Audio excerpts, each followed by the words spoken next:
காலம் பேசாது, காத்திருந்து பதில் சொல்லும். காலம் எதை பேசாது, எந்த பதிலுக்காக காத்திருக்கும். இத சொன்னவரு சூப்பர் ஸ்டார் ரஜினிகாந்த். என்னத்துக்கு சொன்னாருன்னு கேக்குறீங்களா? இந்த விஜய் காப்பு வச்சுக்கிட்டு இருக்கிற ஆதவ் தம்பிக்குதான் சொல்றாரு. அந்த வளர்ந்து கெட்டவனுக்கு எவத்தால போனாலும் அவத்தால ஆப்பு வைக்கிறது தானே வேலை அவனுக்கு. கூறுகட்ட குக்கர்ன்னு சொன்னா ஒரு பேச்சு கேக்குறானா இந்த கூறுகட்ட பையன். இந்த தம்பி இருக்கிறாருல்லப்பா, இந்த வளர்ந்து கெட்டவன், இந்த கூறு கெட்டவன் விஜய்க்கு சப்போர்ட்டா பேச வராராமா. விஜய இந்த திமுக காரங்க எல்லாம் சேர்ந்து மிரட்டுறாங்களாமா. இப்படித்தான் அன்னைக்கே ரஜினிய மிரட்டினாங்களாமா. ரஜினி பாவங்க பயந்தாங்கோழி பையன், இன்னைக்கு அவங்க கிட்டே போய் சினிமா சான்ஸ் கேட்டு நின்னுட்டு இருக்கிறாரு அப்படின்னு மைக்கு கிடைச்ச உடனேயும் இந்த வளர்ந்து கட்ட மைக் டைசன் பேசிட்டார். தமிழ்நாட்டுல எம்ஜிஆருக்கு அப்புறம் ஒரு பிரபலமான ஒரு தலைவரா ரஜினிகாந்த் அவர்கள் வரணும்னு நினைச்சார். அரசியலுக்கு வந்து சிஸ்டத்தை மாத்தணும் எல்லாம் பண்ணணும்னு நினைச்சார்.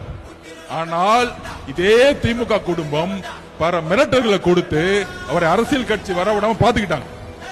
இன்னைக்கு என்ன ஆனார்? அவரு கடைசியில ரெட் ஜெயின் பிக்சர்லயே நடிக்க போயிட்டார். ரஜினி பயப்படலாமுங்க, ஏன் தளபதி ஏன் தலைவன் கைய கட்டி இப்படி குமிஞ்சு நின்னாருன்னு வச்சுக்கோங்களேன், அண்ணில் மாறி அம்மா அம்மா அப்படின்னு பயங்கர ஆக்ரோஷமா மூஞ்சிய சோகமா வச்சுக்கிட்டு வாய்ஸையும் சோகமா பேசிக்கிட்டு பயங்கர ஆக்ரோஷமா இருப்பாரு என் தலைவன். அப்பேற்பட்ட என் தலைவன் பயந்தாங்கோலி கிடையாது. ஆனா திமுக மிரட்டும், திமுக சதி வேலை செய்யும்.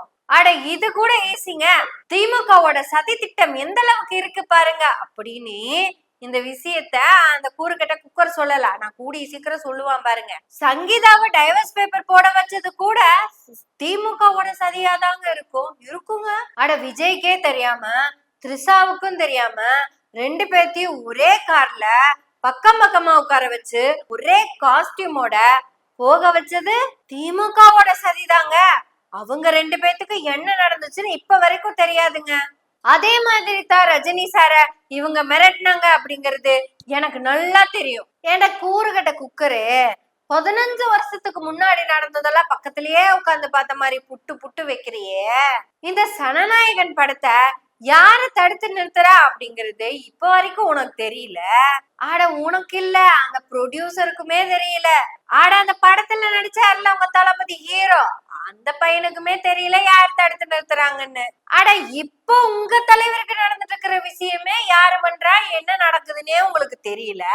ஆனா 15 வருஷத்துக்கு முன்னாடி நடந்தத once upon a time long ago நடந்தத there was a issue which arises to the Rajinikanth. That time Rajinikanth afraid. I know all the details. I know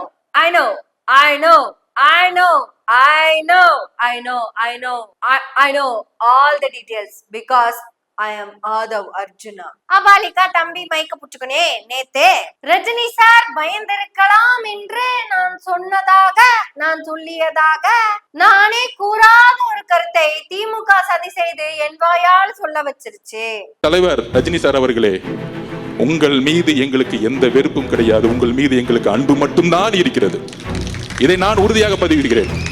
Ashok அண்ணன் நம்ம கூட 12 வருஷமா இருக்கிறார். நான் அவரை பத்தி சொல்லணும். 40 வருஷம் மரியாதைக்குரிய ரஜினி சார் அவர்கள் கூட இருந்தவர். நம்மளுடைய அன்புக்குரியவர் அவர். அதுல எந்த விதமான கருத்து வேறுபாடும் கிடையாது. எனக்கும் கருத்து வேறுபாடு கிடையாது. அப்படி 12 வருஷமா பழகினதுல ஒரு 30 நாளுக்கு முன்னாடி 2 மாசத்துக்கு முன்னாடியே சொன்னார், அரசியல்ல நான் வரணும்னு இருக்கேன். தலைவரோட 40 வருஷம் இருந்துட்டேன். என்னுடைய மனைவி என்னுடைய மகள்லாம் வந்து விஜய் சாருடைய ரசிகர்கள். டிவிகே கட்சியில் நான் வந்து சேர்ந்தா நல்லா இருக்குமா? நான் ரஜினி ரசிகர் மன்றத்துல இருந்து வந்தேன், எனக்கான மரியாதை இருக்குமா அப்படின்னு கேட்டார். நான் சொன்னேன், டிவிகே கட்சிக்கு வரணும்னா ஒண்ணுதான் குவாலிபிகேஷன், உண்மையா இருக்கணும், நேர்மையா இருக்கணும். ஆக்சுவலா நான் சொல்ல வந்தது என்னன்னா, விஜய் ஒரு விஜய், ரஜினி ஒரு ரஜினி, கமல் ஒரு கமல், ஆதவாகிய நானும் ஒரு ஆதவன். எனக்கெல்லாம் தூய உள்ளம் தான் இருக்குதே. நான் ரஜினி சார பத்தி அந்த தெய்வத்தை பத்தி தப்பா பேசுவேனா? ஆனா நான் பேசினதா இவங்கெல்லாம் பரப்புறாங்க. ரஜினி ஒரு முட்டா பயலுங்க இப்படி அவர் சொல்லல. ஆனா அவர் சொன்னது இப்படிதான் இருந்தது. கொஞ்சம் கூட புரிதல் இல்லாம அறிவில்லாம ஆதவ அர்ஜுனா எப்படி பேசுவேங்கிற அந்த நாலேஜ் இல்லாம எப்படி நான் இத சொல்லுவேன்? ஆதவ அர்ஜுனா பேசுறத புரிஞ்சுக்கிறதுக்கு ஒரு தகுதி வேணும்ல. எப்படி சொல்றதுன்னா, எல்லாரும் காப்பி கலக்கிட்ட அப்படின்னு சொல்லுவாங்க. நான் மட்டும் கலக்கிட்டடா காப்பி அப்படி சொல்லுவேன். இன்னும் தெளிவா சொல்லணும்னா, once upon a time I was studying in 9th standard. That time my teacher taught me active voice and passive voice. Active voice sentence: Ram killed Ravan. Change into the passive voice: Ravan was killed by Ram. I eat a banana. How we can convert into a passive voice? The banana was ate by other version ஆகிய நான் இப்படிதான் பேசிட்டு இருப்பேன். நான் பேசுனது என்னங்கிறது நானே புரிஞ்சுக்கிறதுக்காகவே நான் புரிஞ்சுக்கிட்டது கிடையாது. அவர் கட்சி ஆரம்பிக்கணும்னு சொன்ன உடனே காமிச்சது 18%. நான் உண்மையை சொல்றேன். எடுத்த உடனே 18% காமிச்சிச்சு. 18% எடுத்த உடனே திமுக பயம் வந்துருச்சு. அப்ப என்ன மாதிரி போலி கருத்துக்களை உருவாக்கணும், இததான் நான் மிரட்டல்னு சொன்னேன். இத புரிஞ்சுக்காத ரஜினி சாரு நான் ஏதோ அவரை பத்தி தப்பா சரியா சொன்ன மாதிரியும் அதுக்குத்தான் ரஜினி சாரு கண்டன அறிக்கை கொடுத்திருக்கிறாரு. காலம் பேசாதாமா, காத்திருந்து பதில் சொல்லுமா. தட் மீன்ஸ் வெயிட் பண்ணி வில் டெல் தி ஆன்சர் ஆமா. ஏன் தளபதி, ஏன் தங்க தளபதி, தூய சக்தி தூய உள்ளம், அதுக்கு திமுக மிரட்டுதுன்னு சொல்ற. ரஜினி சார் எதுக்கு பயந்துக்கணும்? அவரை அன்னைக்கு மிரட்டினதோட மட்டும் இல்லாம முந்தானேத்து கூப்பிட்டு மிரட்டி இருக்காங்க. இப்படி ஒரு அறிக்கையை கொடுக்க சொல்லி தீய சக்தி திமுக தான் அவர்கிட்ட சொல்லி இருக்கு அப்படிங்கறத இன்னைக்கு நான் சொல்லாம போனாலும் என்னைக்காவது ஒரு நாள் நான் அதை சொல்லுவேன். யானா உளறவா எனக்கு ஏது உண்மைவாயி. அப்புறம் இந்த கூறுகட்ட குக்கர் எங்க போனாலும் பேச தெரியாம பேசும் அப்படிங்கிறது அந்த கூறுகட்ட குக்கருக்கே நல்லா தெரியும். சரி, இந்த கூறுகட்ட குக்கர் இப்படிதான் பேசணும்னு தெரிஞ்சும் ஏன் விஜய் இத கூடவே வச்சிருக்காரு? ஏன்னா விஜய் இத பக்கத்துல வச்சிருக்கல, இதுதான் விஜய் வச்சிருக்கு. ஆட சொப்பன சுந்தரி கதையாகட்டும், கார வச்சிருந்த சொப்பன சுந்தரியை யாரு வச்சிருக்காங்கன்னு சொல்லாம போயிட்டாங்க.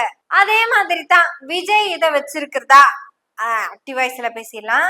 Vijay was kept by Aadhav. உடனே யாராவது வந்து அப்படி சொல்லக்கூடாது, Aadhav was kept by Vijay அப்படின்னு சொல்லணும்னு நினைச்சீங்கன்னா வச்சுக்கோங்க. பாசிவ் வாய்ஸ்ல அது தப்பு, ஆனா ரியல் வாய்ஸ்ல அதுதான் உண்மையா இருக்குது. ஏன்னா இப்படி எங்க என்ன பேசணும்னு தெரியாத ஒருத்தனை கட்சிக்குள்ள வச்சிருப்பாரா விஜய்?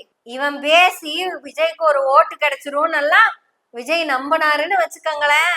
விஜய் ஆக்டிவா இருந்தா என்ன, பாசிவா இருந்தா என்ன, அப்படியே இருந்துட்டு போட்டோம். மகிழ்ச்சியோட புன்னகையா தான் சொல்றோம். நம்ம புன்னகை சேனல்ல நீங்களும் சப்ஸ்கிரைப் பண்ணி பெல் பட்டனை அழுத்தி ஆதரவுகளை கொடுத்துக்கிட்டே இருங்க. நன்றி, வணக்கம்.